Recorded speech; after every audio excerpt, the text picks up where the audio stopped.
I think every kid, loves music. They find rock and roll, and some use it as entertainment, some use it as access, and some, find it and fall in love with it. And I was one of those kids. Always loved to play and loved songs and learned to love songwriting. And I think that the songwriting process was shaped by the surroundings. It was a very easy white picket fence kind of a upbringing in the latter 70s in New Jersey. There wasn't any strife, there wasn't Northern Ireland in our backyard, So there was a pop sensibility to the early stuff that reflected a culture. And then, of course, it grew with time and social issues and personal trials and tribulations and introspections and celebrations. But nonetheless, it's just been a journey. The beauty of the record is that we had an idea to go down there and do what I've done before. I've been going there for almost 20 years, but never really used it. I used it as an exercise. Have a lot of friends down there, have seen a lot of songwriting situations and partook in several of them. Even collaborated with a bunch of the various writers down there as an exercise. Went down there with a blank notebook, but went down there with the blessing of the record company. It says, I want to release this on the Nashville side of the label. And the Nashville side said, great, open arms, show us what you have in the notebook. And it was blank. But the beauty of it is when you go down there and you are an established artist, you're not that kid anymore that started in his bedroom with a blank notebook and a dream.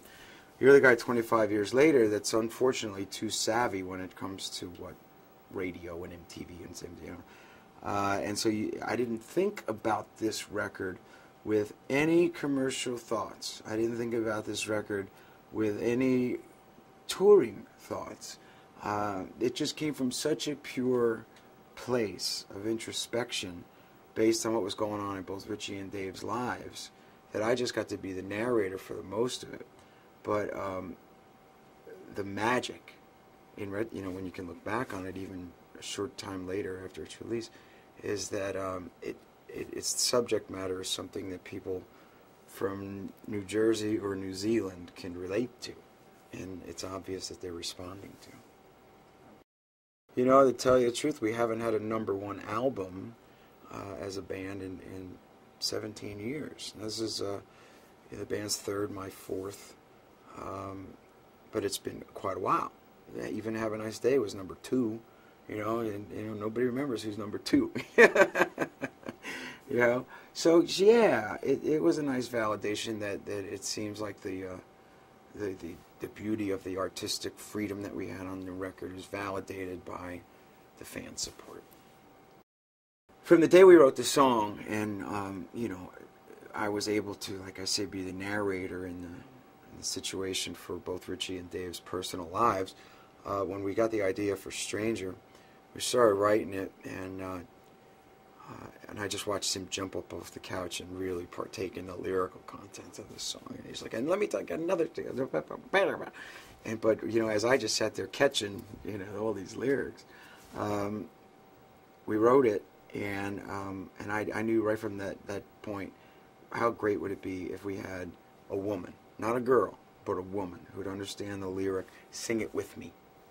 And we searched high and low, and it was almost one of those, bang yourself in the forehead, duh. She was right in front of us the whole time, because we had a mutual producer in Dan Huff, and we had met Leanne 100 times over the years, have a lot of the same business associates in both of our lives. And she responded to the track and, of course, sang the heck out of it.